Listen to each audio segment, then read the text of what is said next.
which is taking things personal. Taking things personally. And being hurt and brooding with it. I want to just... About time for everybody right now. Done with it. About time for everybody. Because them things that you just cause suffering to yourself for no reason at all. We have to come out of that. It's not an easy one for the world to come out of, because while we are still attached to our sense of personal conditioning and so on, it's almost like all-pervading. It seems like it's all-pervading. Like every corner is touched by some person or something. Yeah. But you come out of it. You can come out of it, you know. I can feel that. Yeah. I can feel it. And it's such a old habit. So, like the argument wants to go back, and I just feel like, no more. No more. Yeah, you can't just stop the fight. You have to stop the fighter. Yeah. You have to look at, what is, to really zoom in on him, tighten the aperture and go down on him. Look and say, who is it that is feeling so defensive? Yeah. And the fact is that this question, you allow the question some space rather than let the mind himself answer it. Let the question stay in silence, but alive in silence. And look, like, what is it that, and you start to get some little movements inside, like, something feels very vulnerable. I feel like, it's being attacked, You can search for it. What particularly is it? To really, don't let it off and don't change your questions. Stay with him. So, what is it, You're trying to see. Because actually, there's nothing there. Yes. What actually comes is like, it's like a habit. Yeah. Something slips in this little thing through the letterbox. And you see that it is a thought that has been believed in for some time. Then you can find out, but okay, because you heard me say that a thought without belief has no power at all, but a thought with belief can start a war and thing. So who is the believer in it? And the believer who is the believer. And you even come to see that the believer is a thought, but it's a thought with identity in it, like there's an I behind this I believe. This I believe is also observable. Yes. You follow? You have to, I'm going to record it so you're going to listen to it. The I believe is taken to be an entity. Yes, because it has also connection to emotion. Yeah, the I and past and memory and all this, yes. It builds up, Yes. So this, but, from my experience and what because that's where he is. He gets very subtle. Yeah. From the past, and this happened to me when I was a child, and I just decided there and then I'm never going to have this again and stuff. And this I, this is where he's living, in the memory, this I. And so you have to stay with it. And you will find that sometimes it may even come that there's some resistance coming up, like some irritation, like you really just want to log into it and, take sides with it. But you stay just in this observing space, which is not a room full of people, It's just intelligence looking. But if it can be seen, it's passing. It's like a cloud. It's a cloud. Some pass quick, some pass slow, but all are passing. And what knows that? What witness is that? And you check in again without trying to create an image. You say, well, actually, it's just automatically seen. It's just automatically known here. And the sense of I feels right now. It's not personal. It's just like an intelligent ability or something, sort of perceiving. You see, and the mind might come up with some other kind of ghost and stuff, and because of habit, something really wants to go back to that, and you see, okay, even that reflex to go there is also happening in something that didn't move at all. You just stay with it, and just and naturally, at a certain point, you may find that you're not able to focus on anything, and there's a tendency to kind of feel like this is too hard. But that is also seen, you stay with it, And what happens is that this kind of introspection is self-developing, meaning that it gets good by itself. There's not a you making it good. Just by your attempt to keep looking, as you keep looking and you stay with it, it starts to develop into itself. You start to find, wow, even you feel some space comes and there's a natural sort of joy. But don't go personal with that even. Just use it as an encouragement even. Just keep looking, Don't grab the joy. The joy is there by himself. Just keep looking, but again, something wants to feel like the joy is my reward, or the joy is the sign of that. I've done it, and you have to watch those things. It's bypass them, because you just get caught up in the traffic with them. Just stay empty. You feel that you're looking from an emptiness more and more, and it's so encouraging, so naturally self-attracting. And so you almost sometimes can't wait for the next trouble to come, so you can just check him out and just see that, wait a second, if my viewing place is the same, the troubles all have the same destiny. They're nothing. They were just not looked into before, and so they developed a sort of like a false reputation about how great they are. And you just stay with it, little by little bit. You stay with it. Sometimes some people may say, well, it's so tiring to do that. I said, in the beginning, the tiring is also part of mind's resistance. Just stay with it, and at some point it just kind of, it's just like, it can't hold itself together and just collapses into this spaciousness. And it's so worth it. My thing is not that it's so tiring. The habit is to blame, so that the energy's out there. I spoke with Lakshmi about that yesterday. I have a really good courtroom case, like the problem's over there, and there's such a resistance. It's a typical move of the ego. To just cut that and to look. It will always find something, some target, which is the reason why. Yes. You understand? And it loves evidence. And like a whole heap of evidence, the ego collect a whole heap of evidence, have it right down to minutes and seconds. Yeah. So you just watch that and say, whoa, that's coming so tight. Yeah. But when you see that, that examination is not an admission of the universal consciousness, for whom things like tight and better don't mean nothing at all. You're going to make the whole vocabulary, of your mind, just see that it's just something perceivable.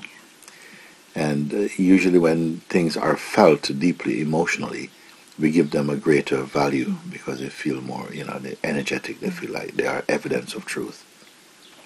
That's what I was saying in satsang yesterday, that even sometimes we give these things, the credential and credibility of truth because they feel so strong. They feel so strong, but they're strong because they have not been questioned. Yes. We accept them, and that's the reflex is where you place your identity is always in this place, and it's not stable. But the mind and memory gives it a sense of continuity and depth, but it's not. It's very strobic the way the mind is. It keeps flashing up like this. It can't be continuous. The only thing that's continuous, even the word is not right to say that the self is continuous. Because when something is infinite, it can't be continuous. It's just everywhere present. Not going to continue to go where? It's just perfect. But it starts like little small steps, You end up making huge leaps. But it's just to break that, status quo in the mind, because it's easy. You play this thing over and over again. It's easy just to, Yeah. I feel now like a few days ago I sat with this thing the whole day. I had a day off and there was such a spaciousness, and now I feel almost like an excitement about I got him, it's like I got you, you're not gonna but then yesterday I slipped in again and you'll get him, but while you get him, get the ghetto. Get the ghetto too. And then get out of the ghetto. Thank you. This is You know, if some of these quintessential pointings, if you follow them, is that they are enough. They're so they're so wide in their impact. You know, it's amazing. You know, you can spend lifetimes trying to study techniques which the ego is going to carry out, but not really. Mm-hmm. But if you catch him, you understand. Where do you see what is ego like? The whole. When I say something like, you know,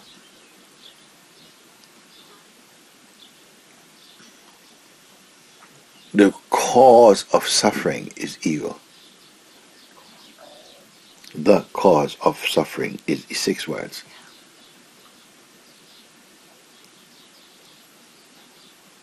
And that the cure for suffering is the exposing that you're not the ego. If you really did that, that's a world solution because it covers every ground. Because everywhere ego touch. If you can understand what ego is. But by the time, you see, we are so deeply entrenched in our relationship with this false identity that we feel threatened to challenge him. Mm-hmm. And that's how it lives. We're so used to identifying ourselves in that mode that, you know, when you come to really look at it, something feels threatened. It's it that feels threatened. Mm-hmm. That's threatening.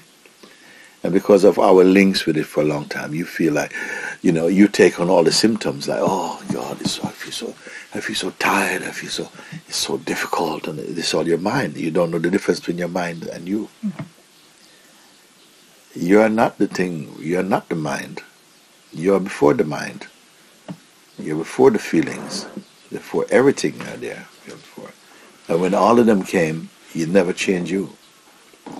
It's just when we manifest as selves, and then, you know, quickly that gets confiscated and become ego, then trouble start. Only there trouble can start. When you stop him, trouble stop. You see, but that simple question to be fulfilled is a monumental leap, because you can only transcend something if you're desperately in need to. If you're just casually curious about it, no chance. You have to really, this is something you really have to fight for, not a bloody fight. The ego will fight a bloody fight, because you see how much its virus is inside the functioning of the being. When you know, so even the being is not you, it can't exist without you, but it cannot be quintessentially what you are, because it can be viewed, it can be perceived. We grow to appreciate the profundity of that recognition, that something can be perceived. Does it share the reality of the perceiver? Only if the perceiver is interested in it particularly. And then he shares reality with it. But if you can look without logging in and without wishing to be combined with it, then he stays pure. The whole thing, the whole world is suffering from becoming personal. Personal. It takes a little while to get out of it, but it can be done. And after all, it's not true. It's not true. And the truth is that you are what you're seeking. It makes you want to celebrate too early, but at least you know, wait a second, you mean I don't have to go and fix myself, I don't do all the wrong things I've done? I said, well, no, you couldn't anyway. You know what I'm saying? So now when you wake up, you know, you don't have to wake up from this part of the dream and that part. You wake up from the whole dream. You see, I woke up from this bad part of the dream, but I like this good part of it. You wake up from all of the dream. But it starts with you, by you coming here yourself of your own volition. You come and present this is already a step into your freedom. You know? It didn't have to be pulled out of you like removing some, you know, molar. You know? you came volunteer and say, I want to be free of this tendency. And in one way I could put and say was, something, if you understand, the freedom starts there, but now it's got to soak right through. Like if you throw a stone in the river, it's going to take a while before it drops to the bottom, but it can't not drop to the bottom, So you throw the stone in the river, and it has to soak in, it has to go down to the bottom. And so the understanding has to go right down into the bottom. It's good. I always admire and feel happy when people come and they say, I got this problem, I think I'm giving too much attention to this. And so I say, really? Come sit down and let's take a look at that. Because I know how nice it is to be free of that. How nice it is to be free of that duppy. I read in one of the books from you, somebody asking you, why is it still hurting? And you said, hurting me, and you said, because there's still a me. And I can really, my whole attention is to identify what that is in me, this me. That's the dream. Yeah. It's a habit. Yeah. And I really don't. Why? That is a super card. Engage anymore. That's the super card. That is the passport inside. Yeah.